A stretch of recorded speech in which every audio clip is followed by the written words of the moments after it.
Best in podcast, the best in town. You wanna get up, get ready to get down.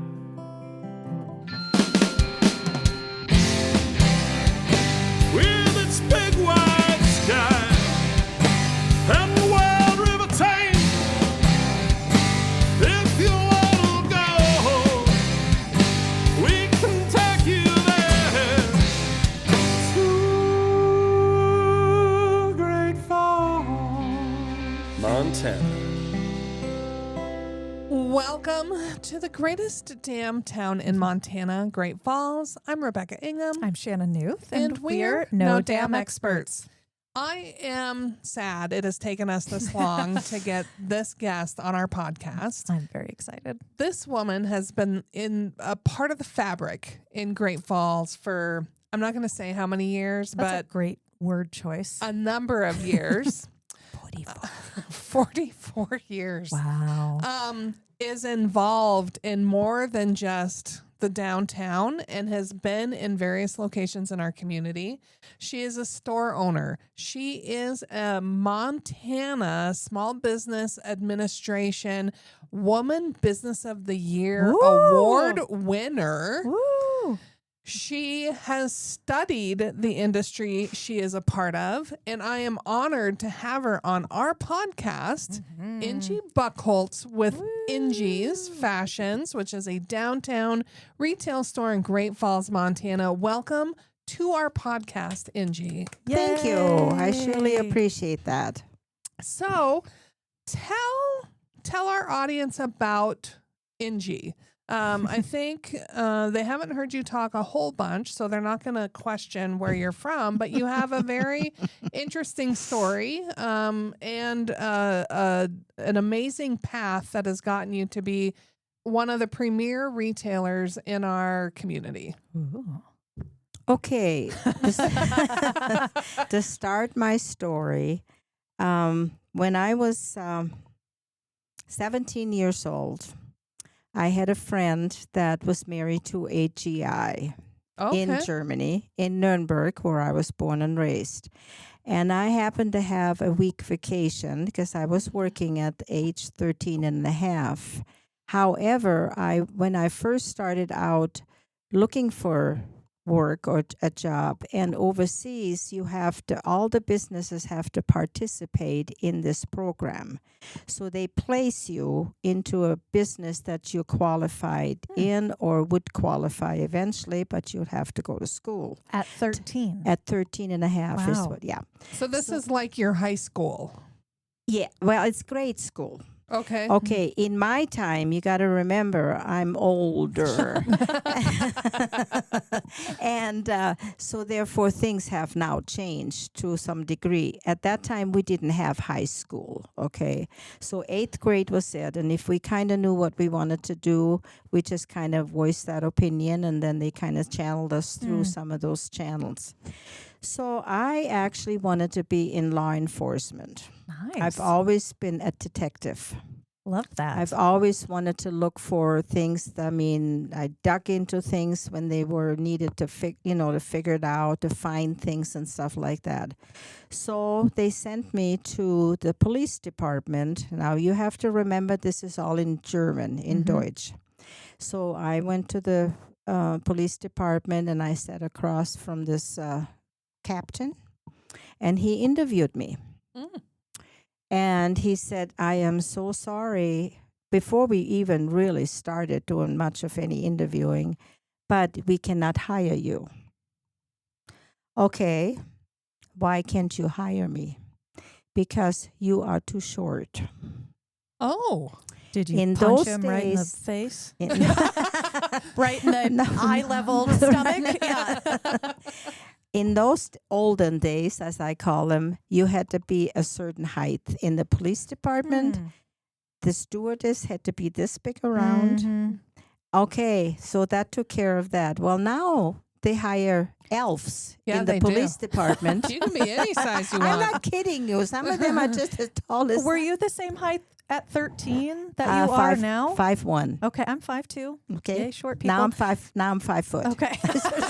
we go the other Maybe I'm even direction. shorter. Yeah. I would think, though, it's at 13, that would be hard. You could just say, I haven't hit my growth spurt yet. Yeah, and see what you they know, say. true. I Yeah. mean, you're true, but of course that probably wasn't even a thought in my head, you know, and stuff. So, all right, well, then that took care of that. So he apologized, and well, there's nothing I can do, right? So I went back to the people and said, well, he's not hiring me because I'm too short.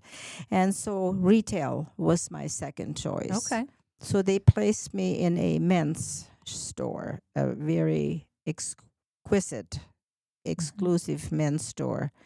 And the learning process in Europe, and please don't get me wrong, but America has a lot to learn about those kind of things. Agreed. And stuff. So over there, the learning process is so much different. So I was placed in that men's store called Hemdenhenne, mean shirt, and then the people's names were henne, which was chicken. And so, but anyway, and then I had to go to school for 3 years. So I went to school twice a week, worked 4 days a week, and then the gals that were with me was Rosa and Erika, and those two people are the most wonderful women in this whole entire world. I'll never forget them, and one of them just passed away. The other one's still alive. But so they were my teachers, so to speak, right? So if customers came in and we were busy, I was able to wait on them with the rest of them. If we were not busy, then I waited on them, but they had to watch me. Okay. They had to stand there and listen to me, how I was coming across to the customer, how I was selling. And then they had to write a report on my sale. That feels intimidating. Yes, but it was the way it was. So when you were 2 days in school, was your school specific to the retail industry, or was it like general school? Just to retail. So we went actually to factories where we seen where the fabric was processed, how it was got out the door and all that kind of stuff. So and I learned everything about fabric that you wouldn't even normally learn, right? So if I look at the fabric, I can tell you what it is and how to process it and all that kind of stuff, because that's what you learn over there. And then we also made ready-made shirts had ready-made shirts for people, guys that could wear the regular shirts, but we also had guys that came in, couldn't wear a ready-made shirt, right? So we had fabric bolts of, what do you call the rolls? Yeah, I don't even know what the word. Yeah, the bolts, the bolts, right? Fabric. Bolts of fabric there with colors, different colors, and then they would choose their color. Then we had to measure the guys, write everything down, and then we sewed the shirts, and then we made the homemade buttonholes, everything by hand. Oh, wow. And then we steamed them, not steamed them, but ironed them. We learned how to iron the correct way a shirt. And who would have thought there was a correct way? Yeah, there is a correct way to ironing a shirt. I know I'm not doing it the right way. Right. So then if a guy came in like later on and maybe he bought a shirt ready-made, but the collar wore out, or even if we made one of the ones and the collar started to fray, then we went and took an eraser blade and took the collar off, cut the fabric on the back and made a new collar out of it. Wow. And the same with the cuff. In those days, it was the French cuffs, right? Mm-hmm. So we would turn them around first, and then if they frayed out again, then we made new cuffs by cutting the fabric. Or if we had the fabric that we made a shirt, we took it off the bulk. Wow. That is a learning process, okay? After 3 years, I had to take a test, and then I got what we call my merchandise degree. Wow. Yeah, at 16. Isn't that something? That's amazing. Mm-hmm. And so when you go to a department store and you say, I'm looking for a shell, they don't even know what that is. Or if I'm looking for this, they say it's over there, right? Yeah. But we don't teach our children in school. To me, and I might be very wrong, but to me, high school is a waste of time. Put them out into the world, get them hands-on experience, and you've got less crime. You got those kids busy and they learn something, right? Yeah. Well, it gets them into a career path, Right. which you were selecting at even a younger age than Right. we do here in the States. Absolutely. Right. So then anyway, at 17, and then I met my husband. A friend of mine who was married to a GI, to come back to that story, she asked me if I wanted to go to the swimming pool because I had a week vacation. And I said, well, sure. So, and over there, the swimming pool are pretty much like Olympic styles. Have you ever been to Europe? I've been to Yes, yes. Germany. Okay, you've been to Mhm. Germany. So Yeah. you see the swimming pools are beautiful and they're all huge, and the swimming pools themselves are more like an Olympic style pool. And so we were walking down the grass to find a place to sit down to put our blanket. And we're walking by those 3 GIs. And I didn't speak a word of English, never even until I never even spoke English when I came here. Wow. So she stopped because they said something, and she stopped and talked to one of them, and she introduced me to all 3 of them. But the one she knew because her husband was stationed where she could not go. So she had to go to the post office to get her mail and all that stuff. And at that time, this guy that I never met until then was, have you heard of the building that had the Nuremberg trial? Mm-hmm. Yep. So the army put their post office in there. So my Okay. husband was a postmaster over there. Well, the guy was a postmaster. So he was in that building. So anyway, she got to know him by getting the mail, just like I get to know my, my mailman and all that stuff. And so she started talking to him, and she told him my name. Well, my name is pronounced Inge in German. Ingeborg. Inge. Ingeborg is my whole name. Ingeborg. Ingeborg. So, Ingeborg Renate. And then Inge it's for short. And the first word that came out of his mouth was Inge. Oh my gosh. And that's what I've been for 54 years. To make a long story short, we're married for 54 years. So him mispronouncing your name Inge. clearly was okay. Yeah. Well, that's got a flair to it, and I'm a little flary anyway. So, So that was kind of the story. And then, of course, we got married and stuff, and then he turned to her and told her to ask me if I would go out with him that night. Well, excuse me, how am I going to go ahead and talk to you? I don't even know how to speak the language, right? And there was called Hillbilly, and it was not very far away from my home. And he said, well, meet me at 10 o'clock. He told me to tell you to meet him at 10 o'clock. And I said, God, I don't know how I can. So I did, and it got to the Hillbilly, and we started dancing, and he walked me home, and that was the beginning of the end, and we were married 54 years. Oh my goodness. Wow. When did he know? So he didn't know any English, and you didn't know any German? No, he knew English. He was from North Dakota. He was from North Dakota. Okay, that's where I was going to circle So back you were around getting to how we confused. got. Yeah. Did he speak any German? Yeah. Okay. Yeah.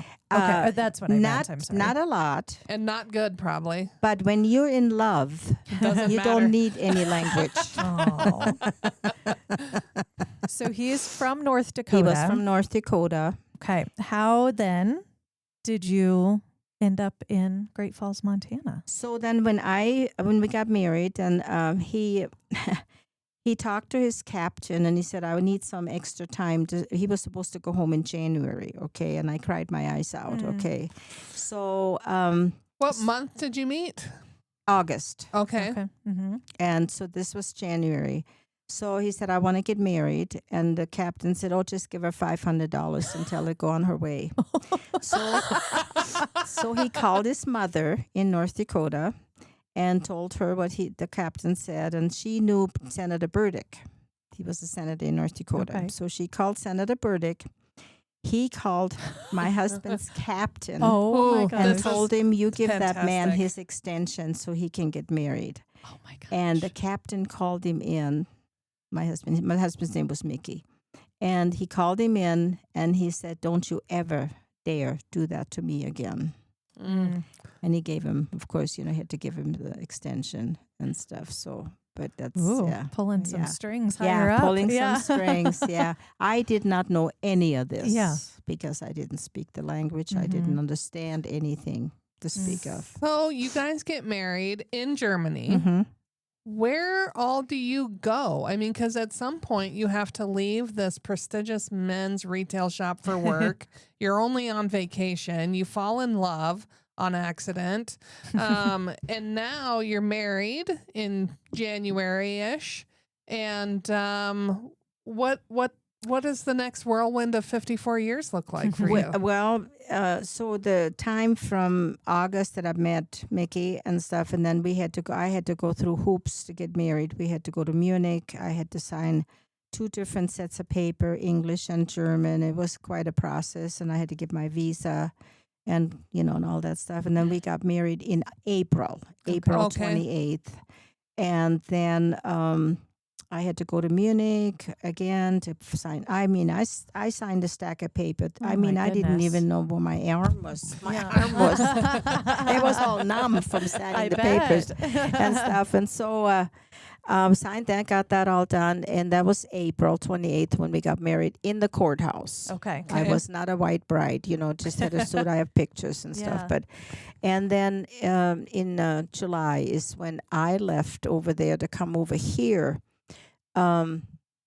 Because my husband's mother wanted me to be here because she thought I would be interested in going to a powwow in Sisseton, in South Dakota. So my husband still had 2 weeks left before he was able to come back home. And so I came 2 weeks prior to him. So anyhow, I came and then they took me to the powwow. Okay, I've seen one powwow. That's good. That's good. And he came then 2 weeks later, and it was so good to see him because I lived with my mother-in-law and father-in-law, with my sister-in-law and stuff, and not understanding the language.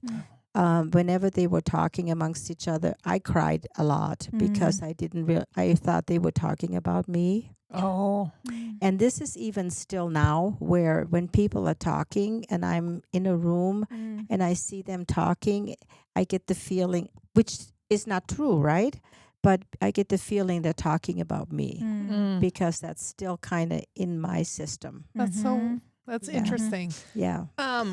When you met Mickey and you were working in the retail world, were you living with your parents, or at 13 do they kick you out and you have to find your own apartment? Oh, no, but I did pay rent, and I did pay my mom some grocery money because I didn't get a lot of money because I was learning.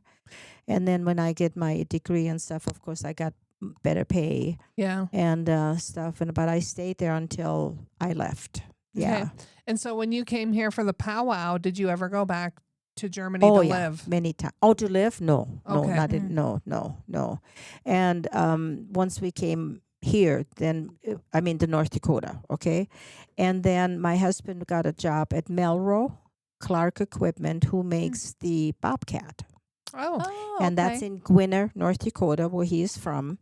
And so then his boss there needed somebody in the engineering department, so he promoted him to the engineering department, and then to the purchasing department later on. Well, one of the guys who was John Ross then got transferred to Fort Benton because Melrose bought a little plant. Can't even remember what it was called, but anyway, and to make the Bobcats and stuff. And so John said, "I need a purchasing manager. I want Mickey to come out." So we moved to Fort Benton for 4 years. Oh, wow.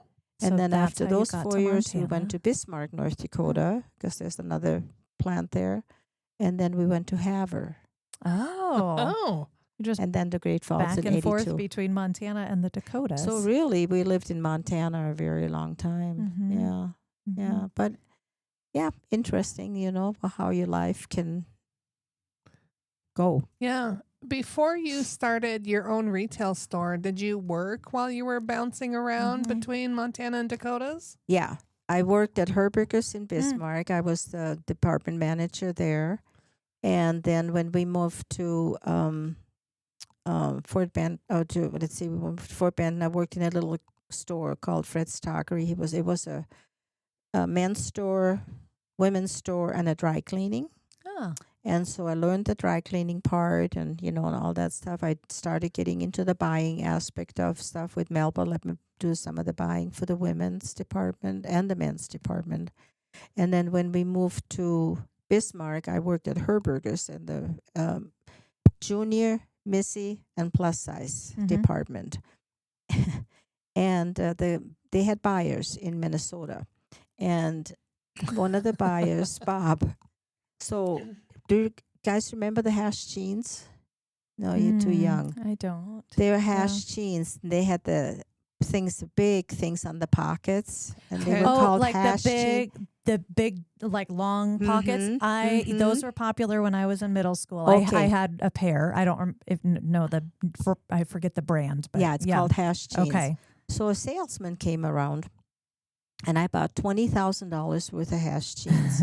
And Bob, I can't think of his last name. He was the buyer for the junior department and the sportswear department, I guess.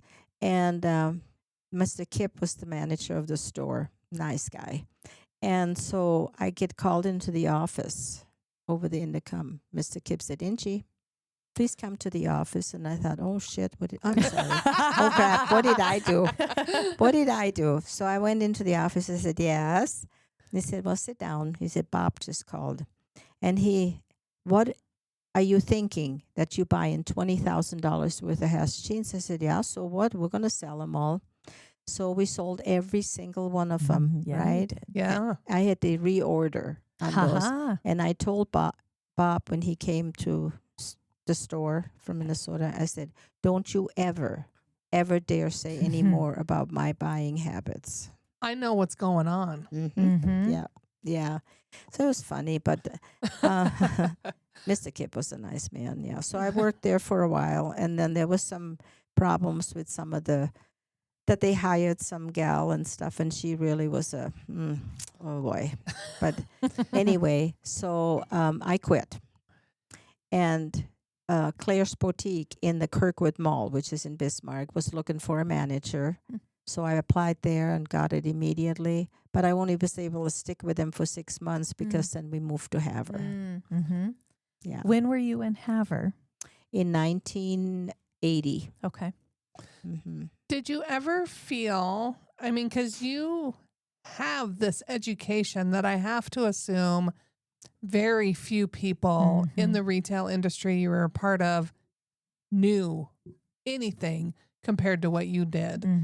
Did you find a little frustration in going, you don't even know, like Here? in the States? Oh, yeah. You don't even know anything because there is such a professionalism to me when you're in Europe in a retail store, the way they're able to sell clothing and the way they pick things out and just the simple terminology of, oh, do you need a size up or down? They're not asking you for sizes, and they're actually there to come get you stuff and talk to you about fit and help you pick things out, where that's not really the case here in the States. Yeah. In general, there are some boutiques that really are able to do that. So there's lots of difference between there and here. Yeah. Living experiences are completely different. Your whole system is different. And you've been to Germany. Your food is different. Your living style is different.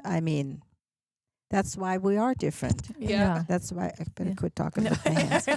That's why we are different. Different countries, different worlds, really. So when did it hit you to start your own retail store? Well, when we came to Great Falls. And I said to my husband, I'm really tired of working for somebody else. I said, I would like to have my own store. And he said, well, go for it. So we went to the bank, and Karen, I can't think of her last name, right? A sweetest gal. And she helped me get a business, small business loan. And that was it. We went to Atlanta to get my inventory and bought, and started in Times Square. Oh, Times So Square. you've always been downtown. Always. I Mhm. love downtown. Mm-hmm. I would never ever. Well, I did go over to the Westgate Mall, and the yeah. reason I did that was when I was in Times Square. Then it was really getting. Everybody was leaving. Okay, so it was only Chance Jeweler and Mhm. and we had to do some extensive advertising in order to let people know we were still there. So I said, I'm just gonna have to look for something else. So the manager from over at the Roberts building came over one day and he said, I got a deal for you. Down below, I mean, there was H&R, no, it was not H&R Block. It was an investment company that Danny Berg, Danny Berg, my friend Danny Berg. And Danny Berg worked at and stuff, and then they were moving. And so he said, they're moving out of there. He said, and it's a 5,000 square foot. So he gave me a heck of a good deal after they moved out. And my husband had his real estate office in the back, and I had my store in the front, and it worked out really good. Well, however, some of the attendants upstairs decided to leak over the toilet or the sink. And then this gal upstairs on the first floor, it was 25 below zero. So she got evicted. So she opened up the windows, turned down the heat, completely shut it off. She had a little kitty in there which died. And the pipes broke. Oh no. When I opened up my door, I could have used the canoe. Oh no. Yeah, it was awful. And the water was gushing out and stuff, and the ceilings were down. Oh my God, it was awful. I said, that's it. I'm not going to do this anymore. So that's when we moved over to the Westgate Mall. Okay. And then after 5 years there, we decided to move to Arizona for 7 years. Friends of ours enticed us to come. Then I opened up my store in Arizona. Oh, so I was going to say kind of like retirement, but no, you You're just back. kept working. Casa Grande. Have you ever been into Casa Grande? No. Phoenix, Mesa, Yes. Casa Grande, Tucson. Okay. Right smack dab in the middle. I have family in Mesa, so I've spent quite a bit of time it's only there. 35 miles from Casa Grande. And my husband, as I said, he was in real estate. So I said, well, I'll close my store I opened up in Casa Grande for 5 years. And then we lived actually in Arizona City, which was 12 miles south of Casa Grande. And after 5 years, I was a little tired of driving back and forth in the desert. So I said, I'm going to close up the store and retire. And my husband said, honey, you're not going to be happy at home. He said, you want me to look for another space here in Arizona City? And I said, go for it. So he found this little place. The IGA grocery store was here. My little space was here. And the post office was right next to it. Oh, Couldn't really have found nice location. a better space, right? So then I opened it up there for 2 more years, and then he decided he was getting dementia. Oh, and the kid said, "Mom, you gotta sell the house and you gotta move back here because we don't have we can't be hopping on the plane every time you call and say Dad fell. He was getting pretty bad. So in June, then we moved back here, and 5 months later he passed away. I'm so sorry. Yeah. When was that? That was in 2017. Okay. December 17. Okay. And yeah. So, I'm not going to dwell on the sadness, but what an amazing love story between the two of you to just continually fulfill each other's dreams, learning how to communicate with each other on those same terms. How many kids did you two end up having? We had 4. Okay. And 3 boys and a girl. Rennie is with me in my store right now, and she lives in Lewistown actually, but she babysits her grandkids here. And then we've lost one in Bismarck. He was killed in an accident. He was 11. Oh, wow. And then I have an older son, the oldest one, and then my daughter, and then the other son. I'm sure you heard about that Jay was his name, and he killed his wife, and then he killed himself. Oh. And stuff. That was 3 years ago. Yeah. So, which it's a long story, and it's not what it's yeah. So it's stop into the store and you want to talk about it? Yeah. No. So we have 2 kids left, and Okay. I've got 12 great grandkids. Oh, my wow. goodness. Great grandkids. Wow. Yeah. So, if I recall correctly, your daughter had a store in Lewistown. We opened up a store in Lewistown because we figured she would like that. But Yep. how do I say that very kindly? It didn't work out? Well,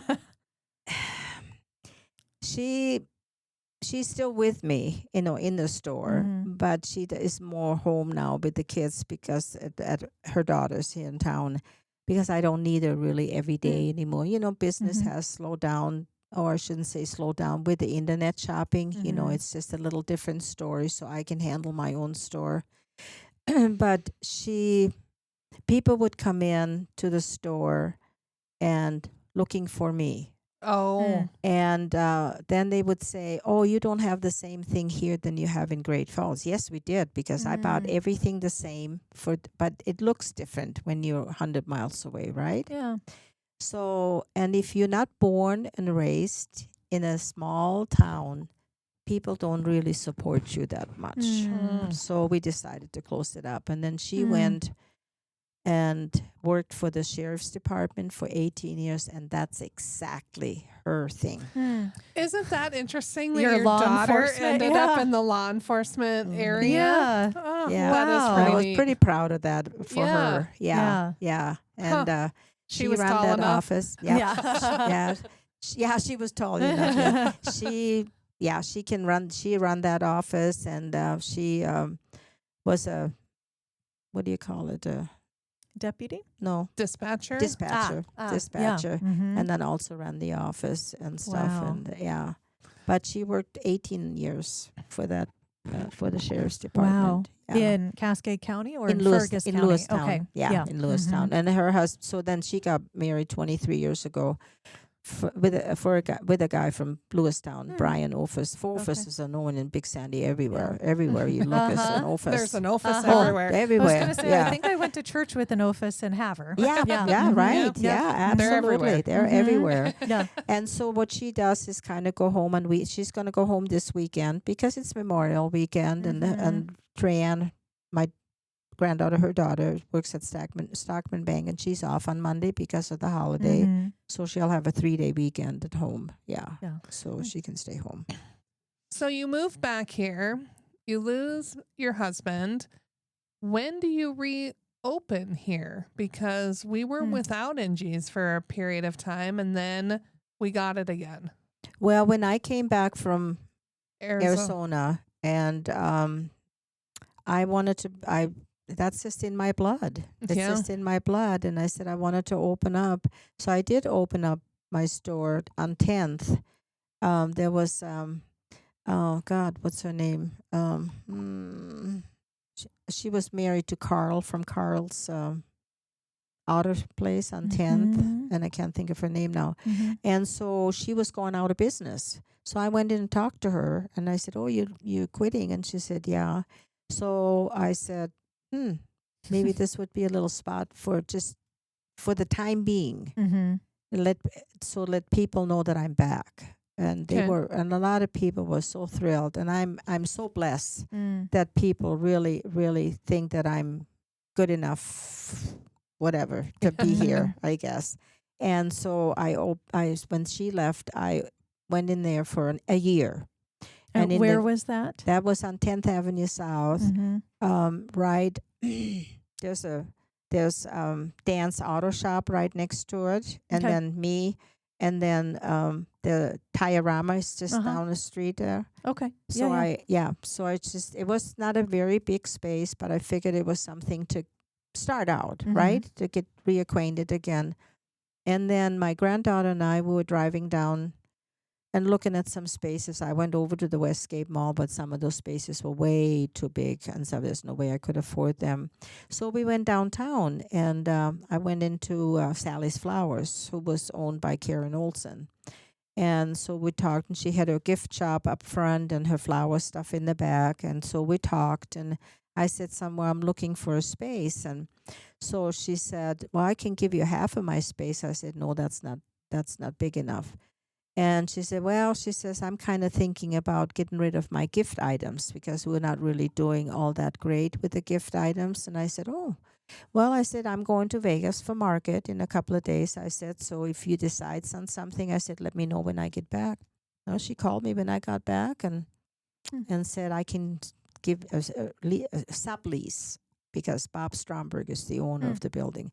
I can sublease you the whole space, she says, and we're just going to clean everything out. And she gave me a good deal. I said, good. I'll do it. How it happened.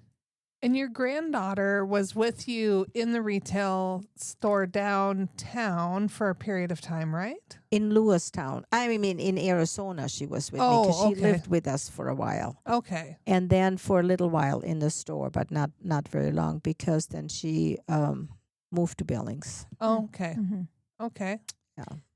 So how would you describe your store and the things that you carry? We are a specialty shop. I don't care to be called a boutique store. Okay. And mainly because a boutique, if I say to you, this is a boutique, would your mind say, oh, this is an expensive store? It does.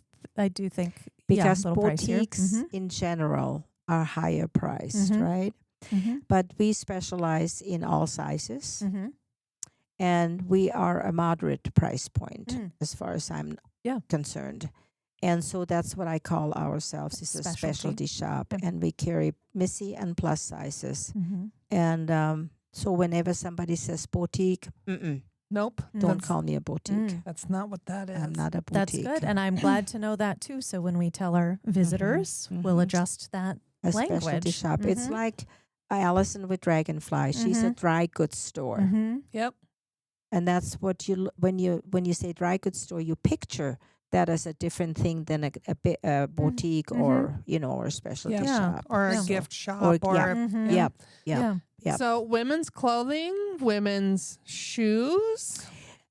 We're not a shoe department, Okay. but we're an accessory department with the shoes. And that means if somebody buys a dress and says, oh, I need a pair of shoes, if we happen to have a pair of sandals or a pair of shoes that matches the dress or it's good, and I carry the Corky brand, Corkys, and I wear them all the time, and they are to me, they're one of the better brands in the so many different shoe brands and stuff. Many. So, but so we're just carrying enough to make it an accessory department, not a shoe department.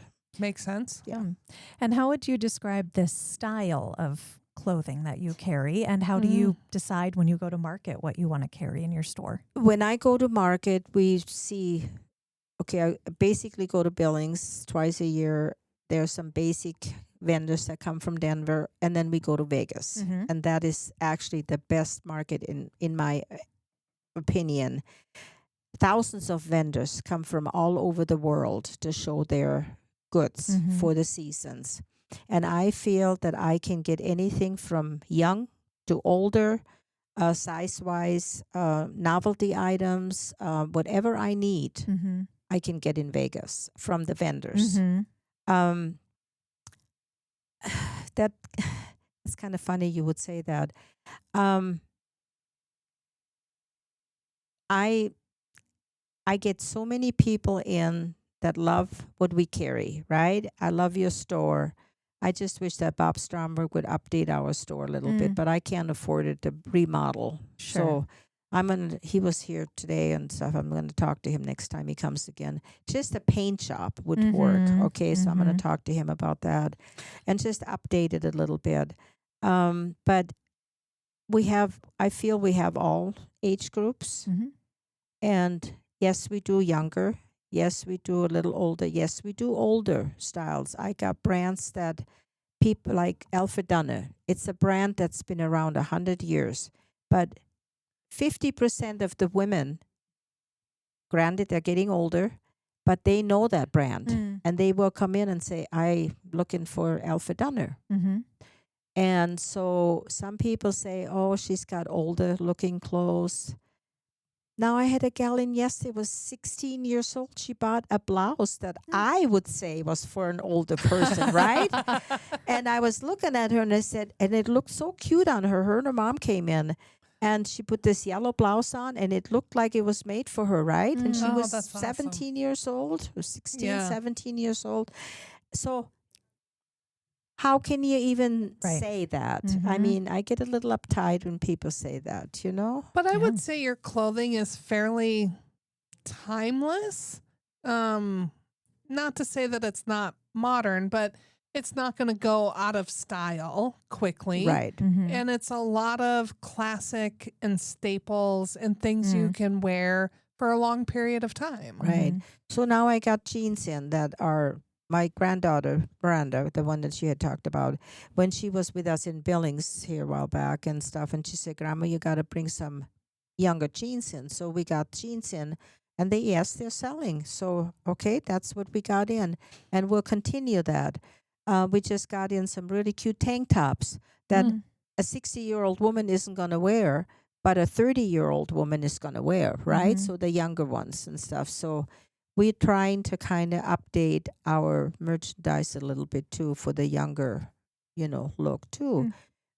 But then, like I said, that little girl that came in and got that blouse, I would have never sold her that blouse if I would have been, yeah. I mean, so you never know. That's neat. You never know, you know.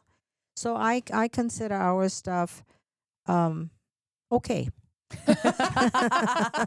Okay. We'll tell that to people. Okay. Okay.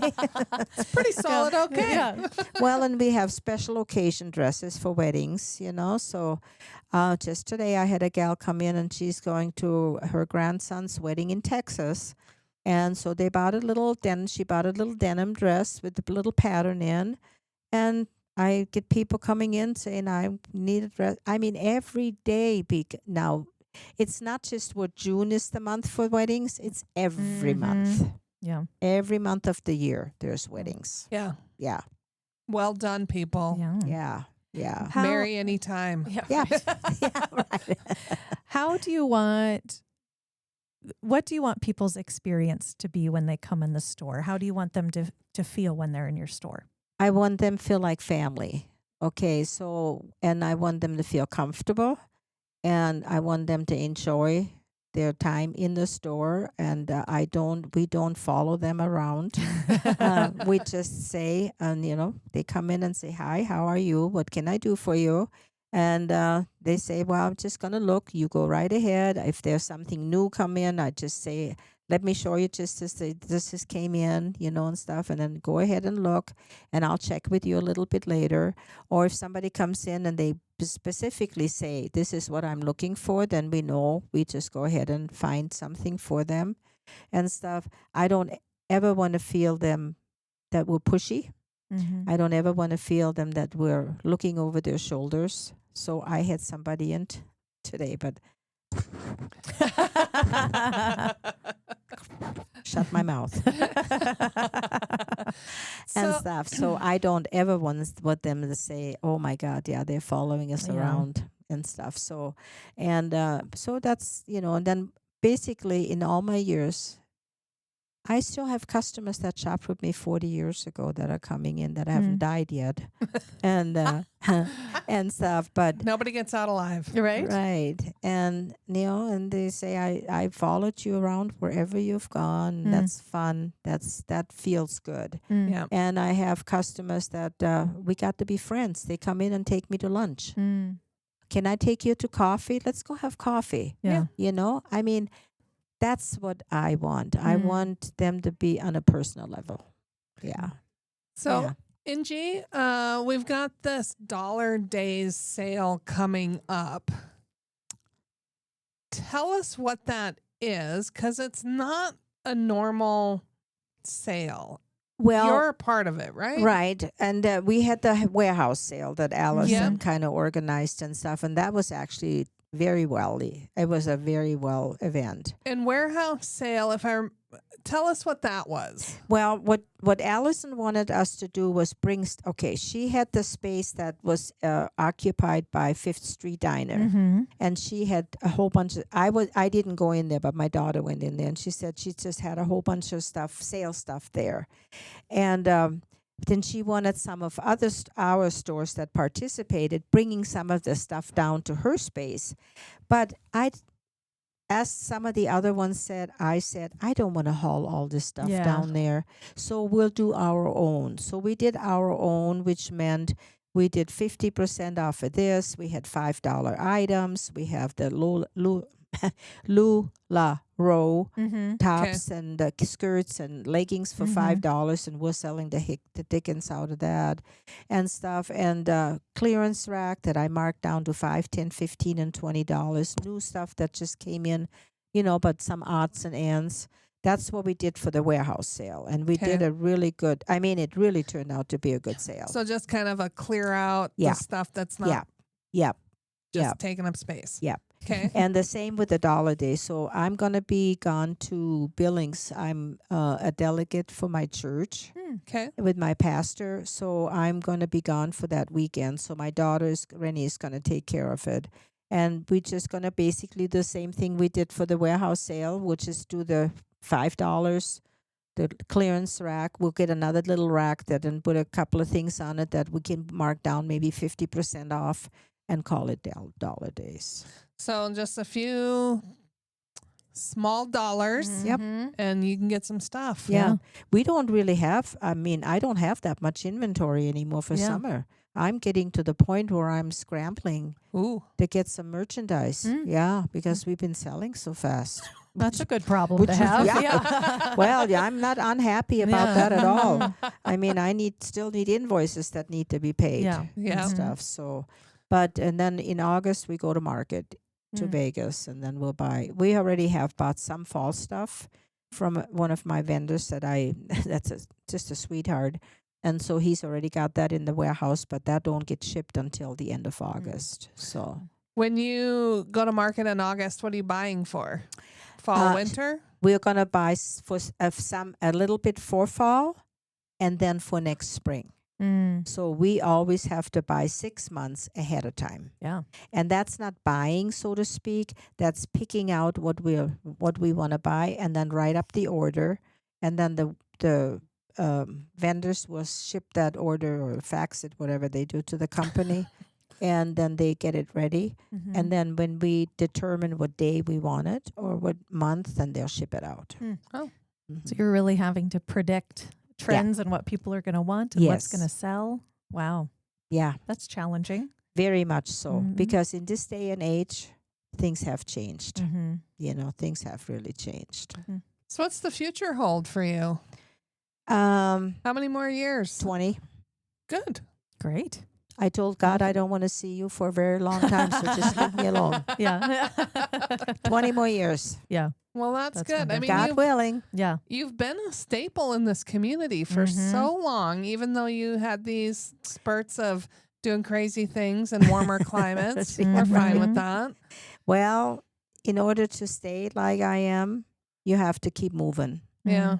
Get up in the morning, get dressed, get involved in everything. Take a shower first, get dressed, put your foot in front of the other, and do the same thing every day. Keep getting involved in random things all throughout the community. Tell everyone where your store is.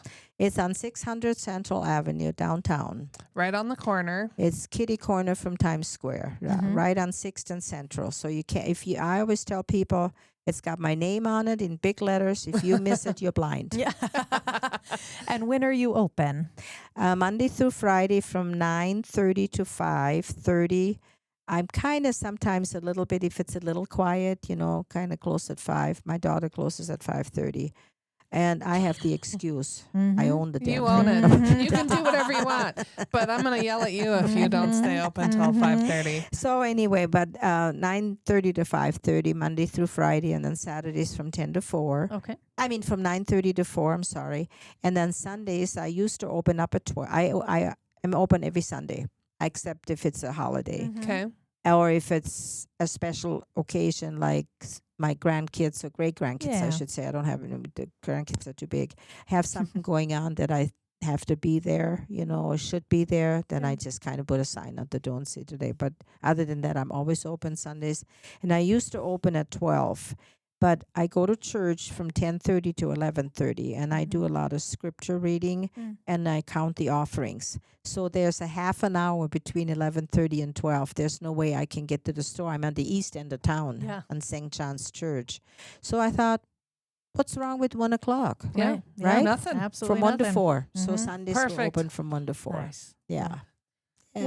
Well, I really appreciate you sharing your story, and I'm glad we finally have it on the podcast for posterity's sake of all the things that you've gotten to experience. I just find it absolutely interesting, the education that you received in that entire industry that is missed on so many people. So I do have one final question for you. Looking back, if you 13-and-a-half-year-old Inge in Germany, what would she think of what you're doing today?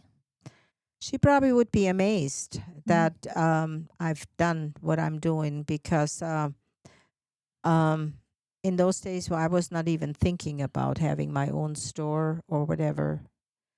However, during the course of years that I did work for somebody else, I always said, I'm tired of working for somebody else. I want to be my own boss. So it kind of stuck in my mind probably for a long time. But yeah, I'm sure she would probably think, hey, that's great. That's great that she's got her own store. That's neat. Yeah. That's neat. Not Making too your many younger people. self proud. Not too many people can say what I did, I guess. No. And I want to thank you, girls. That was a pleasure. Yeah. Well, we were was really so a glad to pleasure. have you on the podcast. Shop Inge's. You won't be disappointed. There's always a gem to find there. And it is moderately priced, so you don't have to worry about breaking the bank. It's a specialty store that's okay. It's Just you heard it stop here in. first. Yeah. And I always tell people, when you come in, if you like what you see, fine. If you don't like what you see, Fine. That's not what I say. But Nobody needs your opinion. Well, thanks for spending your time with us, Inge, and sharing your story. Get down to Inge's shop. And until we see your bright, smiling, happy, beautiful face in our fine city, we hope you create amazing memories with your friends and family wherever you are. We're No Dam Experts is the recorded claims from Great Falls, Montana, covering what you need to know about this amazing damn town. Damn, that felt good.